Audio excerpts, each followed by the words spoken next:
Hello, everybody. Welcome. Sorry we missed last week. We had just, life getting in the way of a lot of things and couldn't quite make it work. But we're back this week, uh, ready to talk all of the sports, especially the Bay Area stuff. And with me, as always, I'm Vince, by the way. That's Tyler over there. How's it going, bud? Good, man. I'm glad you remembered who you were for Yeah, this yeah, episode. I know, right? I had it written down on my hand, so just in case I forgot. And then Tim, as always, on the ones and twos. Tim, how's it going, bud? It's going great. Yeah, Right we're on. back. Sam is not with us. He is on special assignment, and that assignment is having fun in Japan. So good for you, bud. And he's in the chat right now. He says, "Let's go." And Papa G says, "Yo" as well. So if you got anything to say, throw it in the chat. Let's interact. And please subscribe if you haven't already. If you're hearing this, hit that bell for alerts. And follow us on Instagram and Threads as well. We're there at SVT Sports Pod. Just sliding them DMs. We're down to clown. That being said, Unless you're John Fisher, then we're not down to clown. Yeah, no, we are down to punch Beat clowns the living crap out of you. Yeah, we're gonna punch that clown. But yeah, I'll spend a night in jail over that. That'd be fun. I'll be a hero. Are you kidding me? They'll give Simple you the key. assault. Yeah. God damn. Anyway, let's talk sports and let's talk NFL first and foremost. NFL is king, right? So we're gonna dive in there. We'll start talking with the scores for the entire week, and we'll start off on Sunday. The Bears and the Jaguars played. The Bears all over the Jaguars, especially 35-16. Packers all over the Cardinals, 34-13. The Ravens beat the Commanders 30-23. Tyler, your boys get the job done barely against Cleveland 20-16. The Colts survive against the Titans 20-17. Texans all over New England 41-21. The Buccaneers beat the Saints 51-27. The Steelers beat Sam's Raiders 32-13.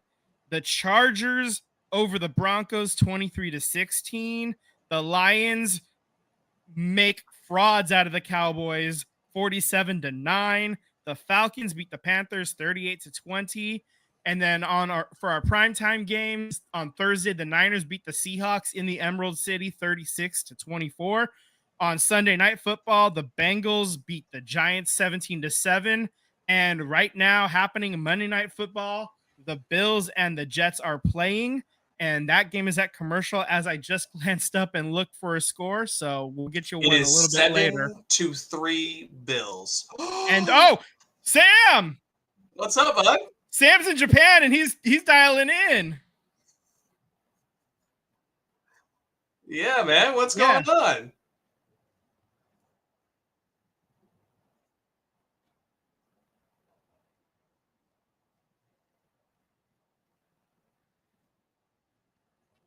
Oh, yeah? The Tigers. Hell yeah.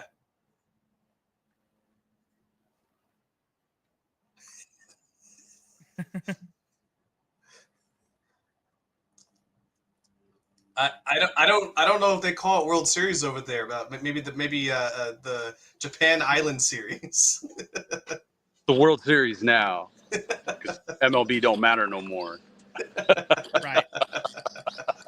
My dad says he can't hear Sam. So, but Sam says he has a new baseball team, and it's the Tigers, right? The Hanshin Tigers. The Yeah, baby. Tigers. Yeah, man. He says they're going to win the World Series. I think we need to look up how the World Series works in Japan. But you know what? I'm all for it with Sam here. Let's go Tigers. Absolutely.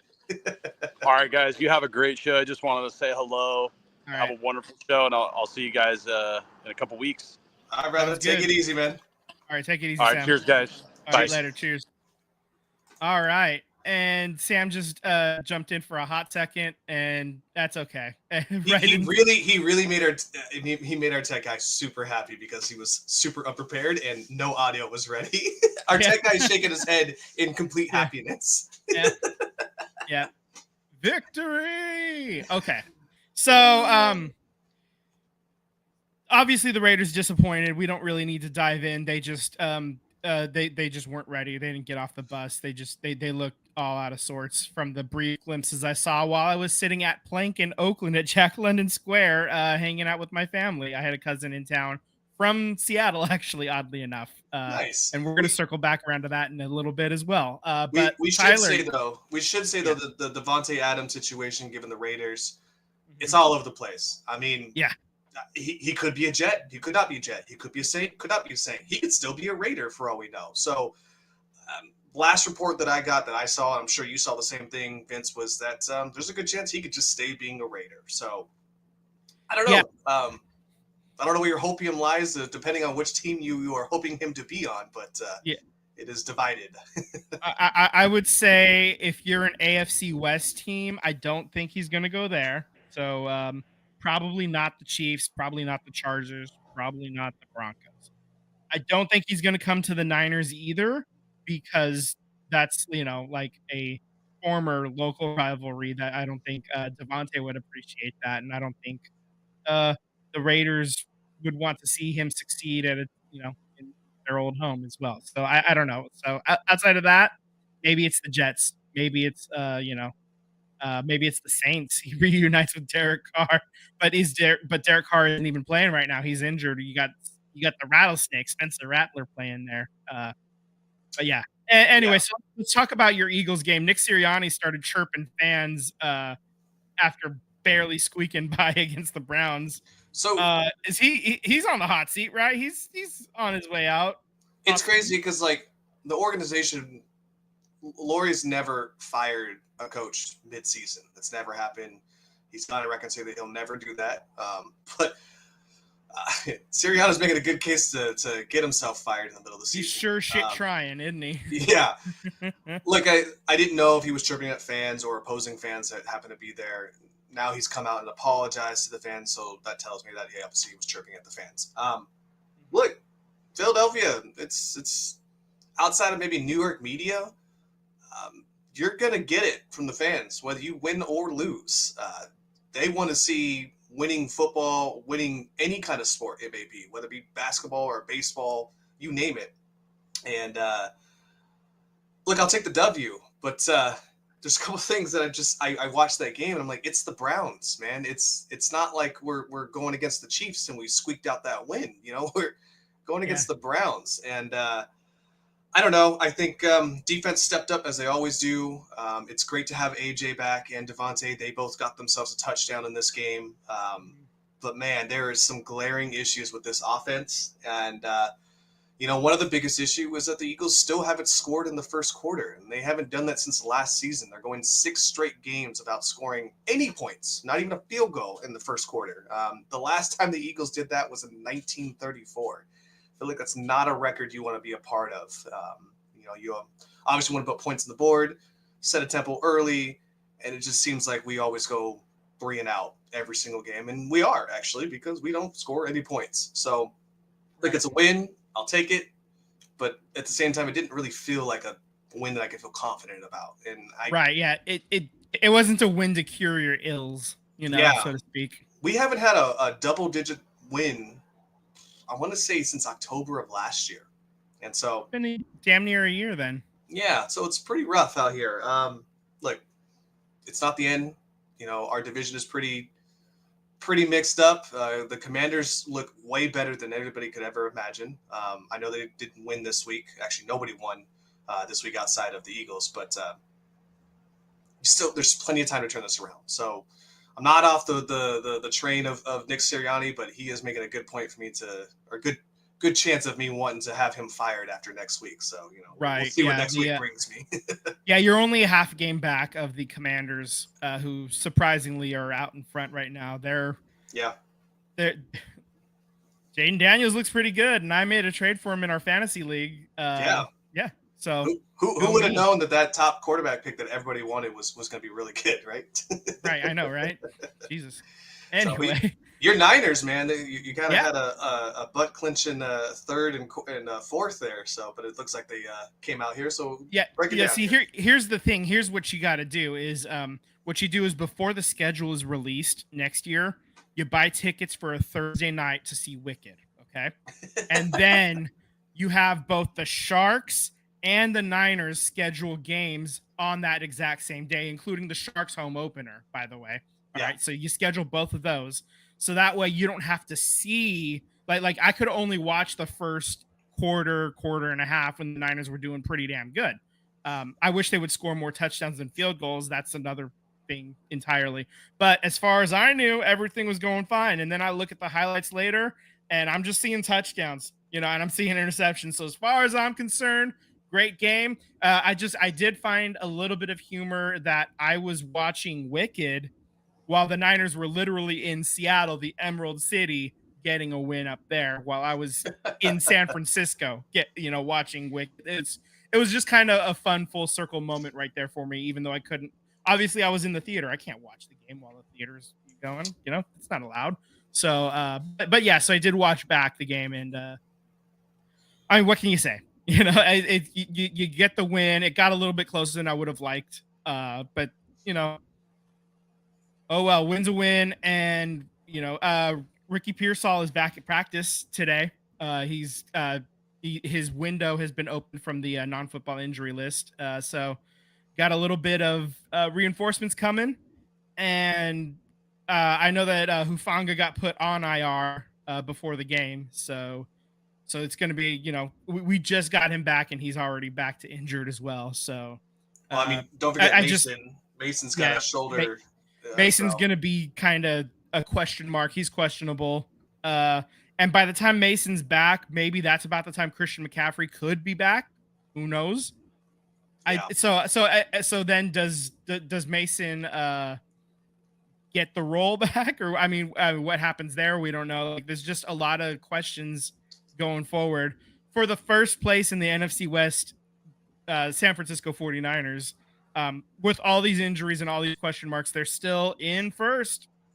I mean, the Seahawks are tied 3-3 as well, but Niners beat them to get there. So Cardinals are 2-4, and the Rams, they look lost. They're 1-4 without their 2-star receivers, and just a whole bunch of other injuries as well. That defense isn't very good either. So this division is still very winnable, and I don't have any illusions of the Niners winning the number 1 seed. So you're gonna have to go through the wild card weekend to win the whole thing. But they've done that before, to get to the Super Bowl in recent memory. So it's not the end of the world. Yeah. There's going to be quite a few issues for both of our teams that, injury bugs hitting you and question marks with our play calling. But I do want to say that, I give my shit about Jalen Hurts just because some of his decision making to me at times can be a little bit questionable. But he didn't have any picks this game, so it's the first time he hasn't had picks since the last season too. So I want to give him that shout out too. As far as you saying full circle here, there could be a chance that you might have a coach come back to your ranks here next season. Right. Yeah. So the Jets fired Robert Saleh after the game in London, and so they replaced him with Jeff Ulbrich, who was a former 49er linebacker for many years, and during the bad times was the leading tackler. He was kind of a leader on the team, and I think he's a smart guy. He knows his stuff, but also you're replacing a defensive-minded head coach with a defensive-minded assistant, and that feels like a lateral move to me. And you didn't fire the guy that was really causing the problems, I don't think. Nathaniel Hackett's the one that should have got the axe there. Yeah, I agree. Yeah. I mean, Hackett didn't hack it in Denver, so I don't think he's going to hack it here either. But that's Aaron Rodgers' guy. Yeah, it does not that move did not make sense to me, like, at all. I don't get it. I don't, it's just I get if you don't think Robert Saleh is the guy, then you got to fire him and you can start your head coaching search for next year. I don't get replacing him with Jeff Ulbrich though, because I don't know how that's different. It really tangibly different in any way, right? Because he's not calling the plays on offense. The Jets defense is pretty good, so I don't know. Yeah.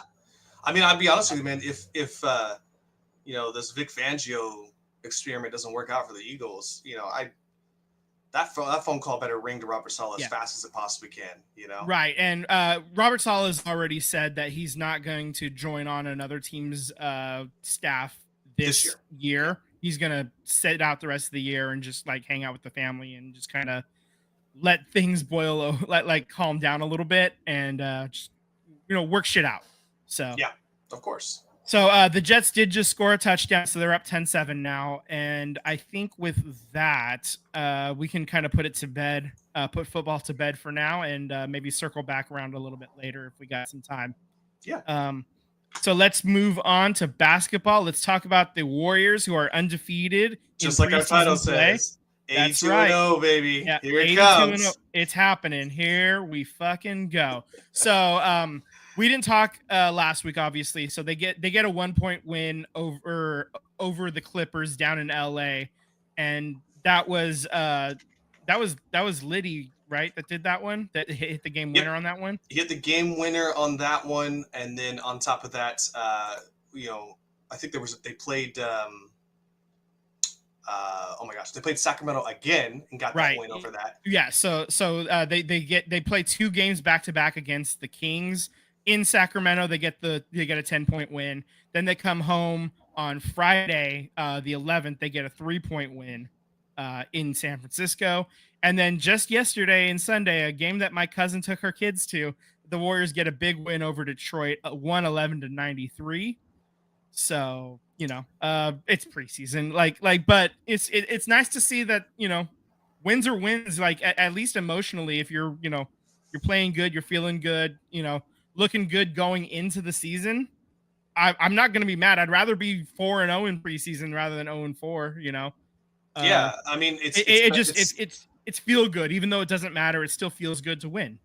So yeah, I wouldn't want to be Steve Kerr, because when you're winning all these games, everyone seems to be playing a little better, right? So it's kind of harder to figure out what you need to fix when everyone's playing great. I mean, hell, that game against the Kings, the first one, they damn near broke the 3-point record. So in preseason, so this team can shoot, man. This team can definitely shoot. My biggest issue, and I would argue that if anyone disagrees with me, come find me. They're going to struggle against big centers. Like that Zach Edey kid in Memphis, that kid just dunked on 2 Pacer players this game, or tonight. He's going to be a problem. We got Jokic. He's going to be a problem. We don't have Karl Anthony Towns anymore because now he's a Knick, so we don't have to worry about that anymore. Only got to face him twice and probably not at all in the playoffs, Yeah. Because the Knicks aren't going to make the finals.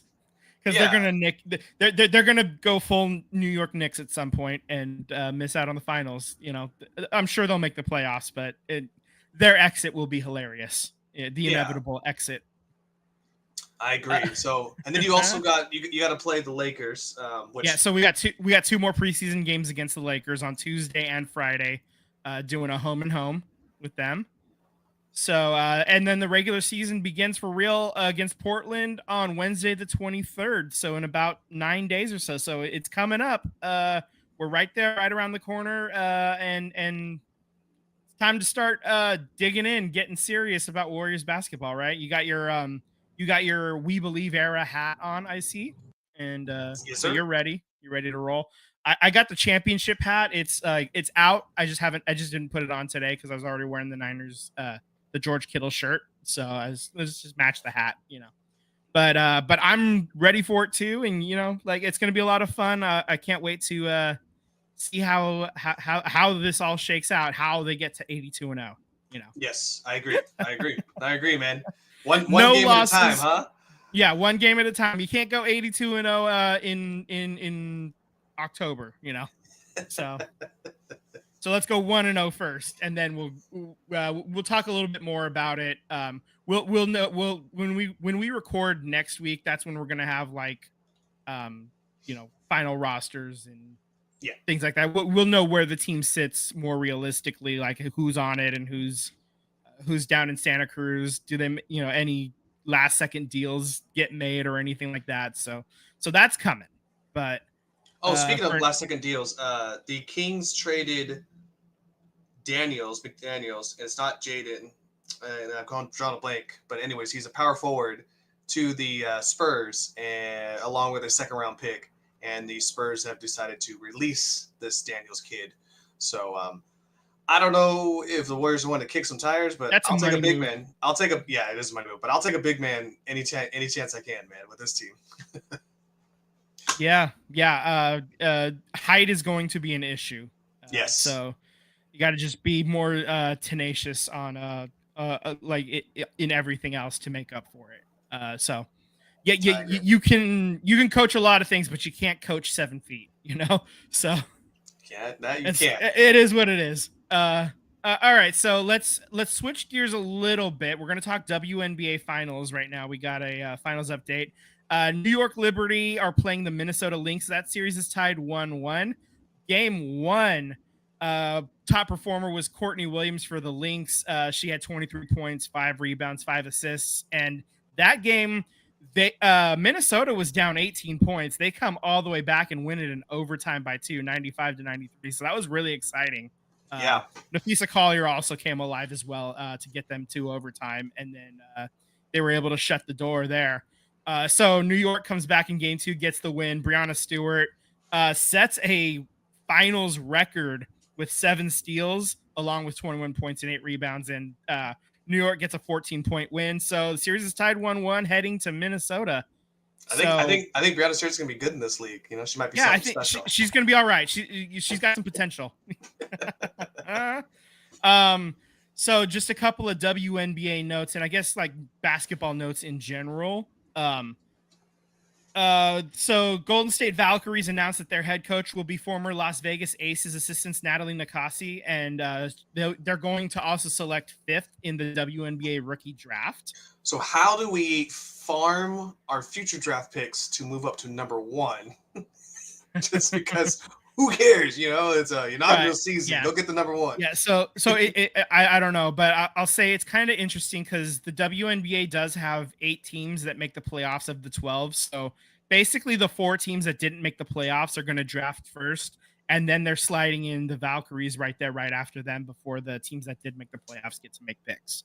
So that's kind of how it ends up working out. I don't love that. I wish we could have got the first overall pick. That would have been nice. But, I mean, it's the system they came up with. And as we've noted before, WNBA teams, basically expansion teams, never get the number 1 overall pick.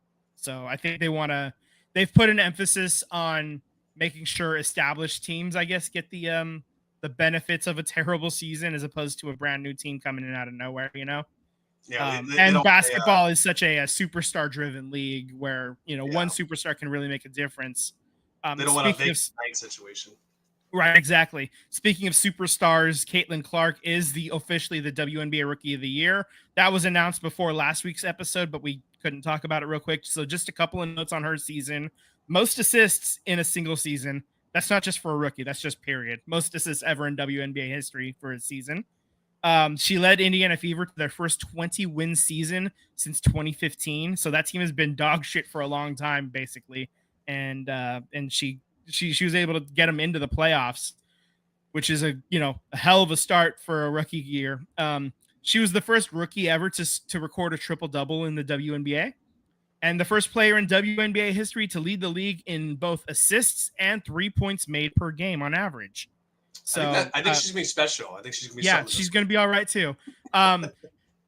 Angel Reese obviously was close to taking the Rookie of the Year award from her, but that injury at the end kind of sealed the deal. Angel got hurt, and then Caitlin Clark kept performing well, and that was the end of that conversation. The WNBA is in a pretty good spot, and the Valkyries are coming in. It's going to be interesting to see how it goes from here. Like what players can they get in the expansion draft that's happening in December. We talked about that a couple weeks ago. So I'm circling some players in Vegas that are going to be free agents, man. Yeah. Maybe you can get Kelsey Plum or something. That's what I'm. Could be fun. She got that dog in her. Yeah, man. Make a deal for that. Also, the WNBA is making some changes to the regular season and the postseason effective next year because they're adding in Golden State. The regular season is jumping from 40 to 44 games, so adding 4 games. First round playoff games will now go. They were in a 2 games at one place, then one at another. Now they're going 1-1-1. Okay. And the higher seed is hosting games 1 and 3. And the WNBA Finals is going from a 5-game series to a 7-game series next year, and is going to take on the 2-2-1-1-1 format. Gotcha. And of course, the higher seed is going to host games 1, 2, 5, and 7. So that's they see an opportunity to make more money, and I mean, this is the most watched season of the WNBA basically since its inception, like since that first couple of years or whatever. It's also the most attended, and basically the money's going up as well for like all the rights and stuff, the TV rights and everything. So they're striking while the iron is hot, and they're adding some games to the schedule, get it in front of more people. You're adding the Bay Area, which is the 6th largest media market in America. So you're adding that market as well. So you're going to get a lot more local eyes on the game, on the league, and you know, it's a huge market that hasn't had a team before. So this is a chance. And also, was it like 18,000 people have put deposits down on season tickets as well? So I mean, yeah, it's going to be a hot commodity coming forward in 2025 for the WNBA. When is I'm trying to figure out when the WNBA draft. The actual draft is shortly after the Final Four. So you're talking like April, and then the league starts. The league basically like they draft all their players, and then they basically send them straight to training camp, and then the season starts like May, I think. So that's perfect. You know why? Because in April. Oh no, never mind. That's not gonna work. Not gonna work. Timing wise, it's not gonna work. I was wondering if they were gonna be able to showcase some of the Valkyrie players during the All-Star, given that the All-Stars. Well, the expansion draft is gonna happen in December. So they will have some Valkyrie players. Oh, okay. At that point. Okay. So they could at least, show up, give some waves to the fans and stuff. Also they announced like some All-Star. This isn't on the show doc, but I do remember they announced some All-Star festivities that are being held in San Francisco at Chase Center. They're also going to be doing stuff at Oakland Arena. It's not Oracle Arena. Yeah, anymore. It's going to be the Celebrity All-Star Game. It's going to be Celebrity All-Star Game, and then there's going to be some, like other minor things happening there as well.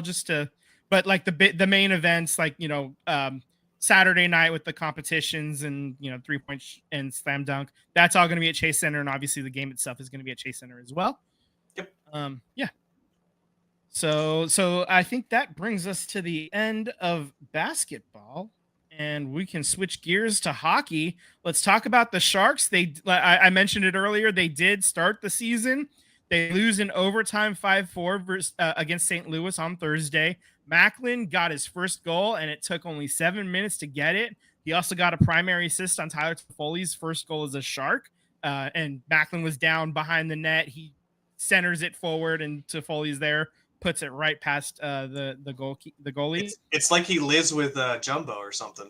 Yeah, I know, right? Yeah, that was a vintage Jumbo move right there. The Sharks did have a 4-1 lead going into the third period, but the defense and the goaltending deficiencies from last year, they kind of showed up again. So that was unfortunate. Then on Saturday, they host Anaheim. They end up losing that game 2-0. It was 0-0 for most of the game. Anaheim scored 11 minutes into the third. So, like, it took them quite a while to get onto the score sheet. And then they added an empty netter to, like, kind of put that game to bed, seal the deal, so to speak. Upcoming games, you're at Dallas on Tuesday, at Chicago on Thursday, at Winnipeg on Friday, and versus Colorado at home on the 20th on Sunday. And that's a game... You know that meme? Yeah. You know that meme with a basketball player where like he's just shaking head in disappointment, and then he realizes something, goes, I'm thinking this, like, it sucks that the Sharks have lost both these games, but we're in first place for another first round pick. Sorry, you were saying against Colorado. Yeah. So Colorado, we're gonna be there. We're gonna be at that game. So hopefully they can put on a pretty good show. I'm not expecting a win because Colorado is a contender. But it'd be nice. I wouldn't be It's like mad. it's like they have one of the top hockey players, Yeah, I got a couple of really good ones over there, Nathan McKinnon and whatnot. So I'm just looking at the schedule. I think our win of the week. I think that's a segment we should bring back. So just on a whim. I'll let you go first, even though it's my birthday weekend. But I'll let you go first. Right. So I'm going to take Chicago is your win of the week. You son of a bitch. We can both take it. That's what I'm taking. I'm taking Chicago. Okay. All right. So I'm just adding that to our spreadsheet so we have it. Okay. And then so there we go. And Sam can chime in if he has a win of the week as well. At Chicago is going to be a little bit tougher because it's on the road, but so we'll see what happens. At least it's on the front end of the back-to-back. It's not on the back end, so battle of first, man. That's going to be I wouldn't be shocked if that becomes a ESPN Plus game, unfortunately. Right. So. I mean, we'll see. So Sharks news. Let's talk. Unfortunately, Macklin Celebrini was fighting that lower body injury during training camp. Apparently, it was not healed. He was just able. He was able to suit up for the opening night game, and then they put him on. 18 years old. Yeah. They put him on injured reserve, so he's going to be on injured reserve for 7 days at minimum.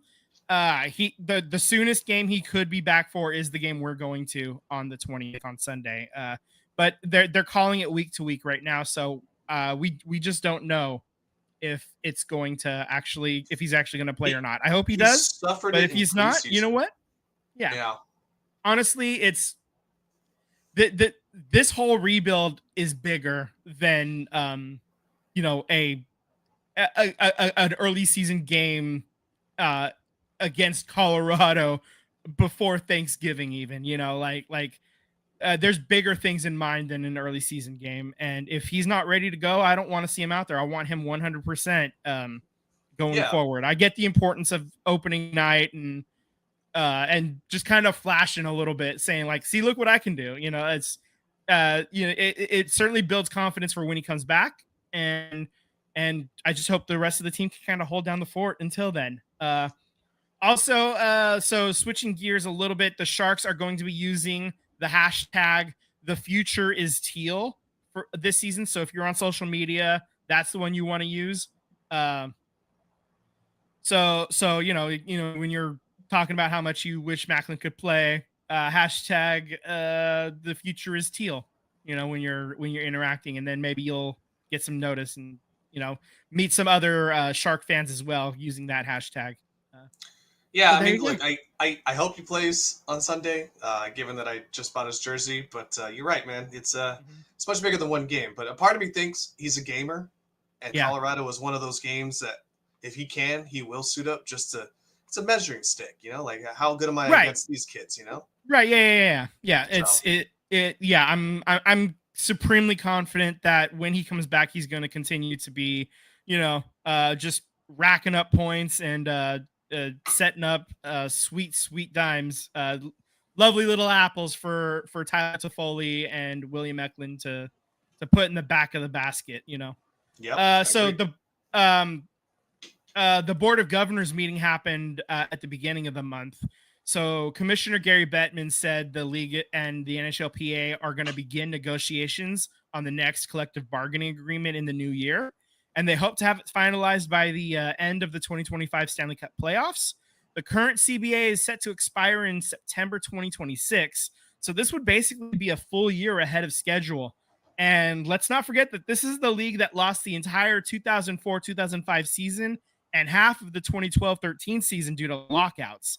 And that 2004-2005 season was especially hurtful to me because the Sharks were in the Western Conference Finals the year before, and they were like on the doorstep. That 05 could have been the year, like that could have very well been the year, but it ended up not being. And then, but 2006 was when they made the trade for Jumbo. So, I mean, nobody could disagree that I vehemently think these players do not get paid enough for what they do and how much their body takes to skate and hit a puck 100 plus miles per hour while also getting absolutely clobbered by a gigantic human being who's also trying to, take you out of the game. Essentially, let's call it what it is.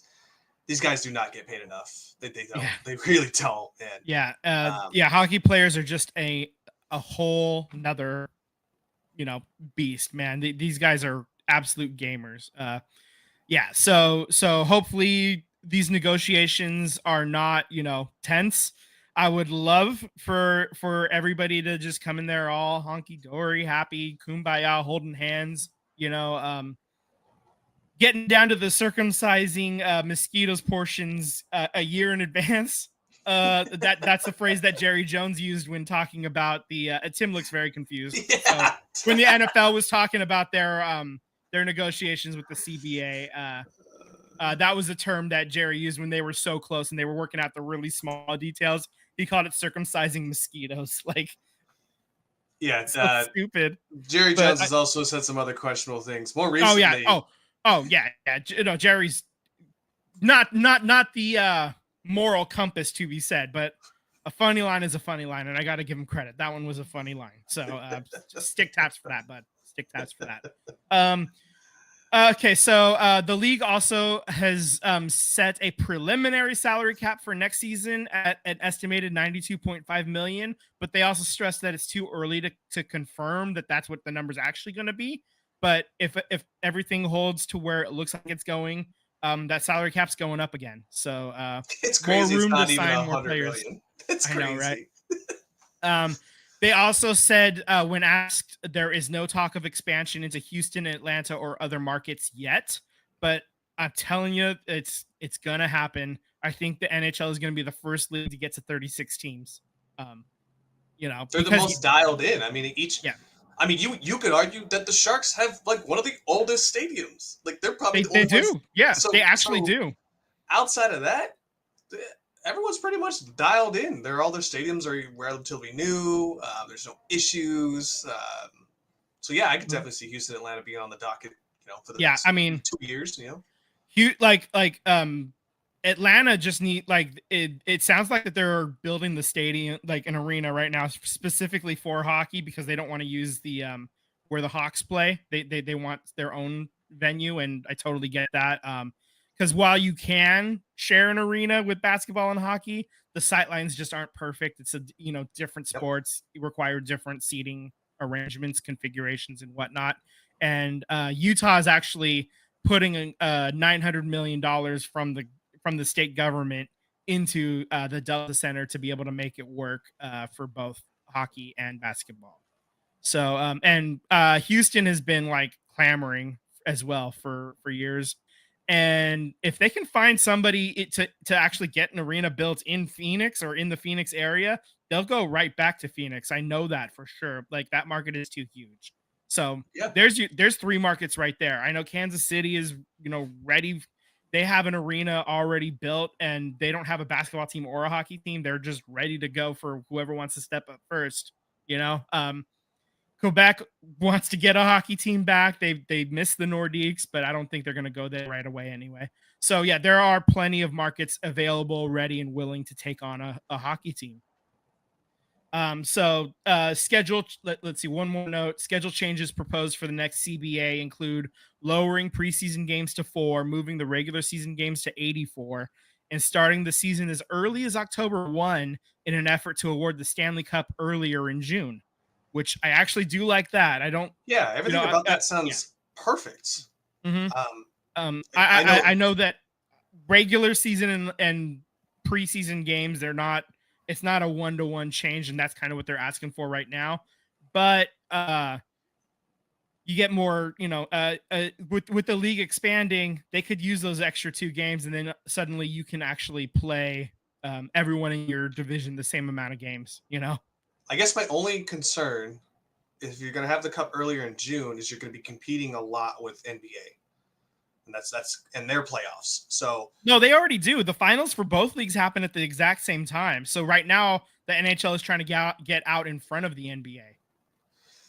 Ooh, it's going to be tough, man. It's a little tough, but I mean, if you're awarding the Stanley Cup right around the time that Game 1 of the NBA Finals is happening, I think that's a win for the NHL. You know. Yeah, I think so too. I pretty sure they had down viewership this past year, which it's what happens when you have Boston playing. So a lot of people are going to watch. Unfortunately, there's a lot of Boston fans out there. Unfortunately, so yeah. But yeah, no, I'm all for this. Yeah, absolutely. So, all right. So I think let's put a bow on hockey for now, and we're going to switch gears to soccer. Let's talk about Wrexham real quick. They get a W against the Wolves under 21 team. What tournament is this? This is the Football League Trophy. Yeah. Okay. Paul Mullen scored into it. It's kind of fun if you ever watch the highlight of it. He scored a pretty beautiful goal. He kind of volleyed it over the defender and also volleyed over the goalie and just kind of slapped it on in there. But no emotions, just kind of walked away, right? And there was a lot of comments of, wow, he's not happy about scoring that beautiful goal. And they go, it's the under 21 team. Like if you were boasting against the under 21 team, we're going to have some talks after the game. So yeah, that was the only game. There was a league match that was set this past Saturday, but it got postponed because Lincoln City has more than 3 players on international duty right now. So when you have more than 3 players, you can request for a postponement, which they approved for them. People were asking, is that a common thing that happens in this league? Typically, no. It happens more or less in the higher leagues, your Premier and Championship. But what happens with those is that they postpone the whole entire week for international duty. Yeah, they build in breaks. MLS does that. NWSL does that as well. Yeah. So, but in lower leagues like League One and League Two, you could just request for a postponement, and 9 out of 10 times you're probably getting approved for it, as long as you have more than 3 players that are not on your team. So they will face a. Yeah, go ahead. Oh, no, I was saying, especially if they're key contributors, which if you're playing for your own national team, probably are a key contributor. Yeah, agreed. Their next match will be against Rotherham on Saturday. This is coming up Saturday. Their next big cup match will be against Harrogate Town in the FA Cup. In the first FA Cup round in on November 2nd. Last season, they both finished in draws 2-2 and 0-0. So currently, because we didn't have a match this week, their standings are still 6-2-2, 20 points, second place in the EFL behind Tom Brady's team. So that is what it is, unfortunately. Okay. All right. Now let's move on to Bay FC. Unfortunately, they took the loss 1-0 versus the Kansas City Currents. That happened on Saturday. Temwa Chawinga, she scored the lone goal, which also was the NWSL single season record setting goal of 19 for the season. The old record was Sam Kerr with 18 goals. And Sam Kerr currently plays for Chelsea in England. So she's pretty good. Quality player. She's all right. She could be all right one day. Yeah. So they dropped that game. They dropped the last 2 games. 9 wins, 1 draw, 14 losses, 28 points. They're currently holding the last playoff spot. Upcoming this week on Saturday versus North Carolina Courage. That's a 7 p.m. game. And you're going to have boots on the ground. Vince Gabrielson going to be there as well. So nice. I'll be able to report back in person. North Carolina's already clinched a playoff spot, and they're locked into the 5 seed. They can't go down. They can't fall down to 6. They can't go up to 4. So I'm hoping that North Carolina kind of takes the opportunity to get some of their other players on the bench some playing time against that game. That'd be nice. Make it a little bit easier for Bay FC. I'd appreciate that. If you could, please and thank you. One more note about Bay FC. Abby Dahlkemper for the 2nd straight month has been named to the best 11.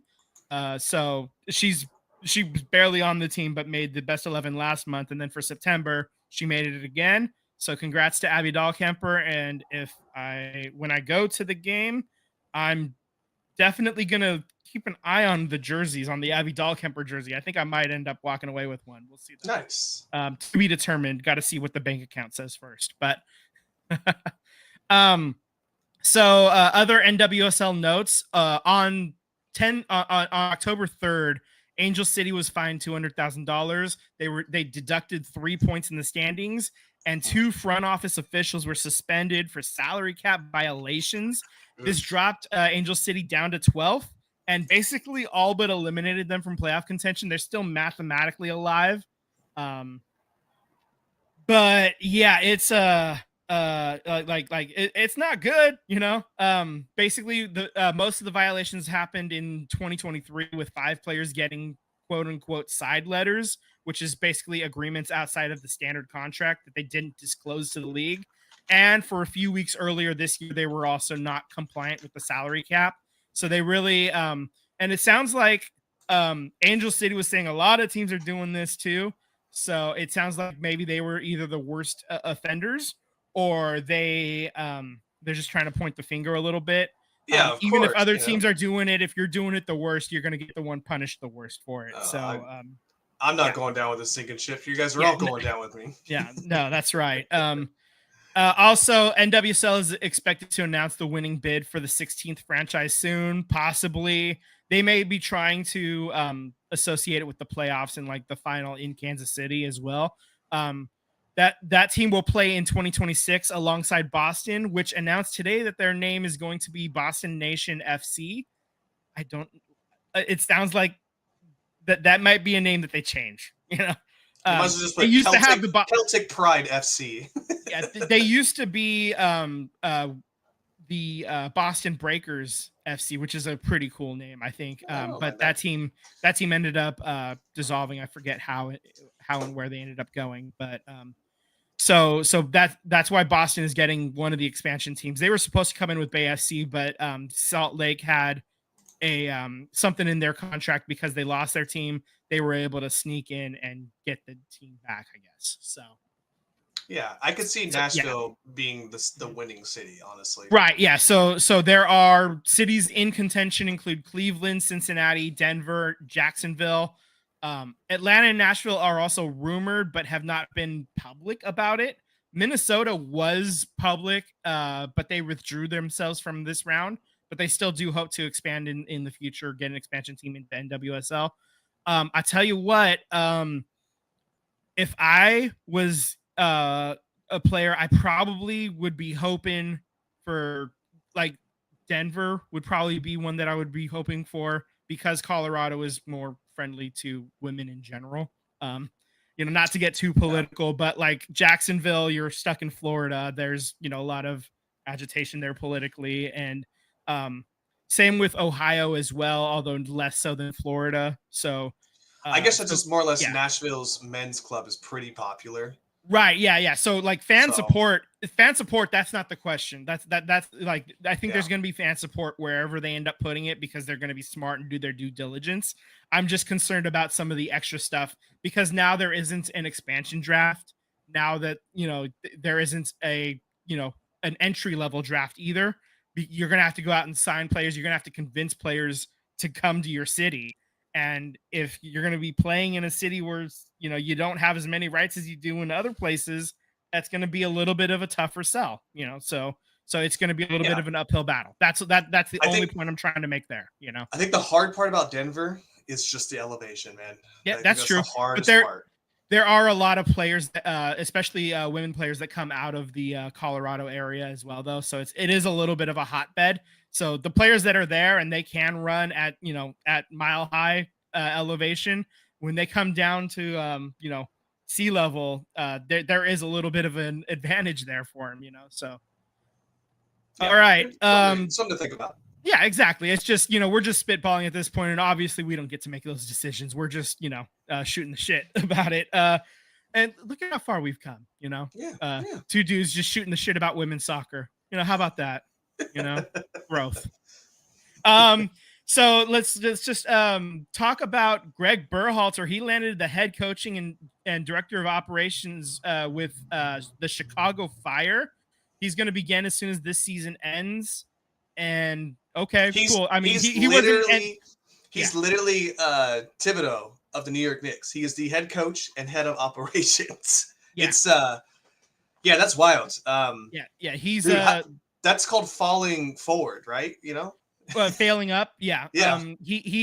I mean, he was an NWSL coach before. That's kind of where he belonged in our opinion, anyway. So this is where he belongs, and I mean, I think he definitely is good about building the camaraderie part of it, and in NWSL in MLS when you don't have to worry about relegation, if you can build camaraderie and guys like each other and play well with each other, that could get the job done in MLS. MLS is kind of a dog shit league, if we're being honest. So, so there's an opportunity there for him to succeed, to be sure. Let's talk about his old job, U.S. men's national team. They get a 2-0 win against Panama in Austin, and that was Pochettino's first match as manager. I think he's got another one, right? It's coming up soon. It's coming up tomorrow. I was going to get to that in a second. So, Yunus Musa gets the goal in the 49th minute, 4 minutes out of halftime.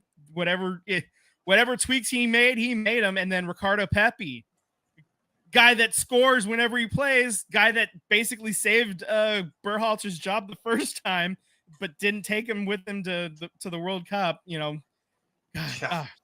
Fucking Berhalter. Anyway, he's gone now. We don't have to worry about that. I can't believe it. Like, so Men in Blazers were actually really funny about this. They're like, we don't overreact to friendlies, but the U.S. is winning the World Cup, baby. So, dude, the craziest thing. Okay, who's our defender with the long blonde hair? Tim Weah.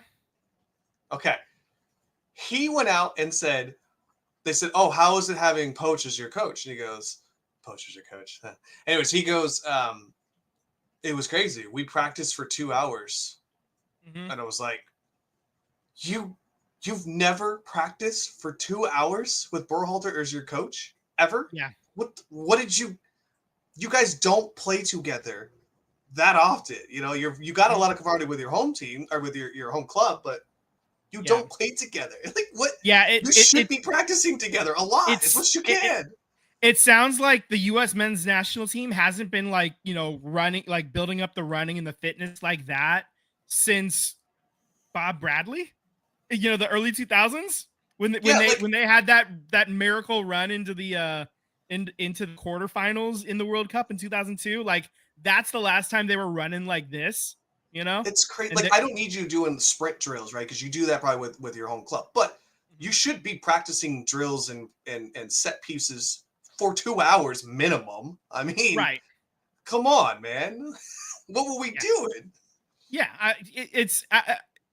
I didn't until he said it. I didn't realize that wasn't happening. And I get the first practice, maybe Sure. you're not running them as hard, and Poach was doing that for that first practice, but to never, ever, not once. It's crazy, man. Games are 2 hours long, guys. I mean, you get the halftime in the middle, but it's 40. You run for 45, you get halftime, you run for another 45, and stoppage time as well. Like, come on.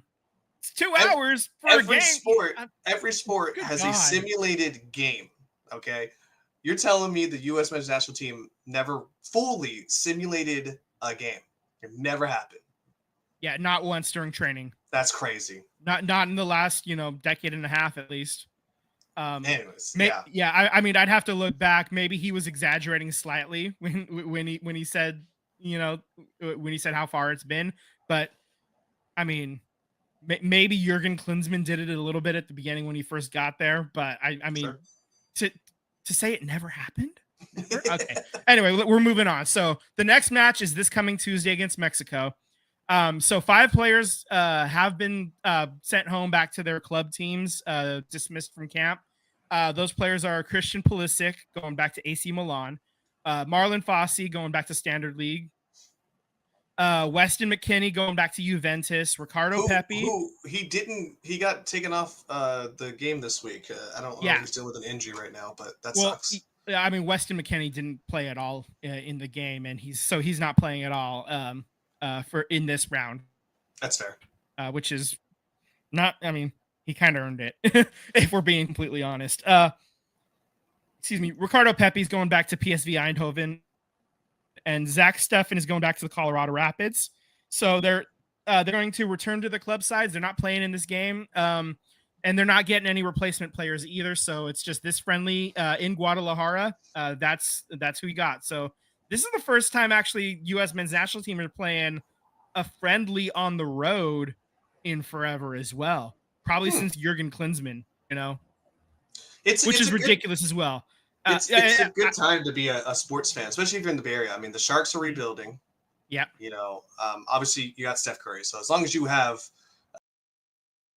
Oh, we just lost Tyler right as he was making a point. Oh no. So yeah. And are you back, bud? Are you back?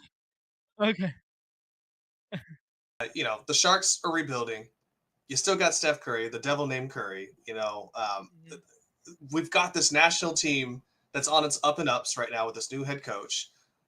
We've got not possible. We got a women's basketball team in the Bay Area coming up. So there's just so much good news coming from the sports world lately that, man, I'm excited for all of this here. And Poach, man, he's made a difference, man.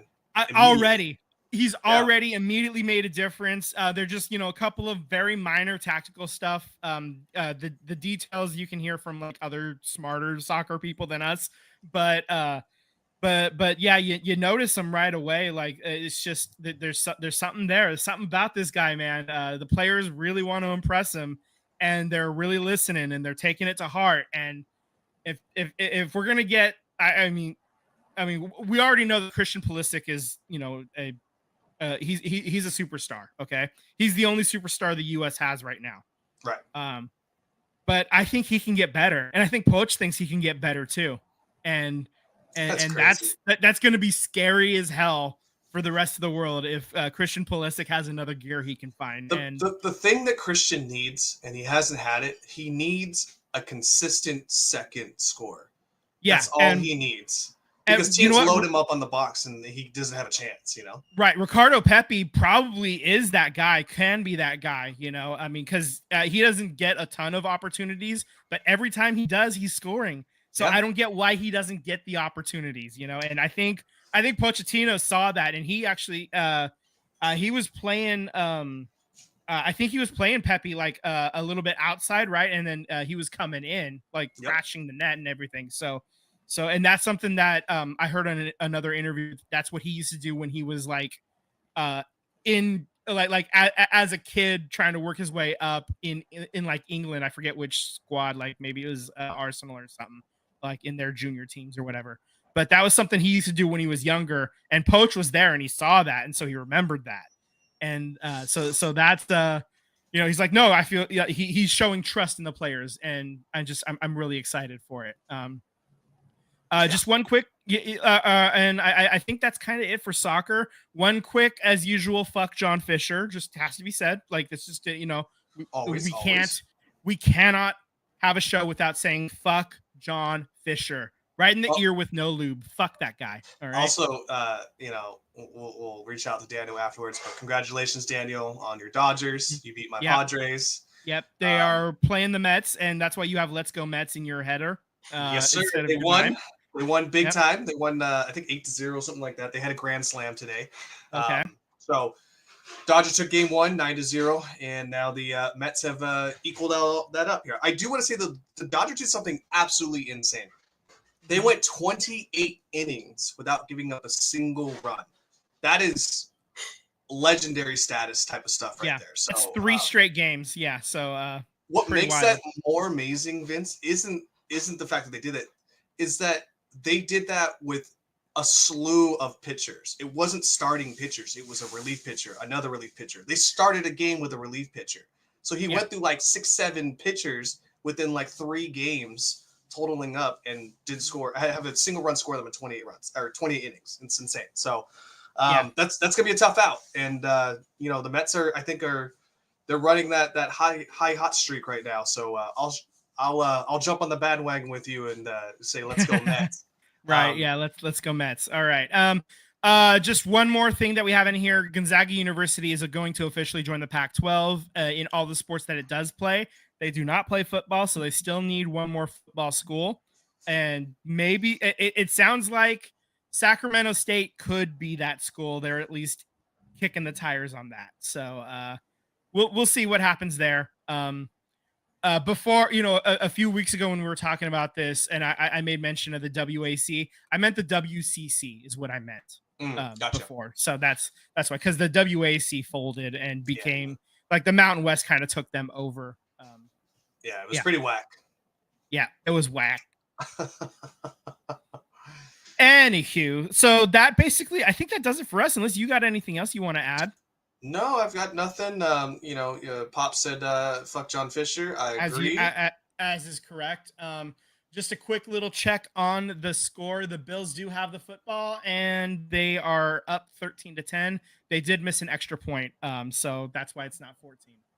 With a minute left, they're driving, in the first half. So we'll see how that goes. And I guess until next time, thank you very much for listening or tuning in. If you're on YouTube, if you are, do us a favor, hit the hit the bell, subscribe, give us alerts, let you know when we're going live.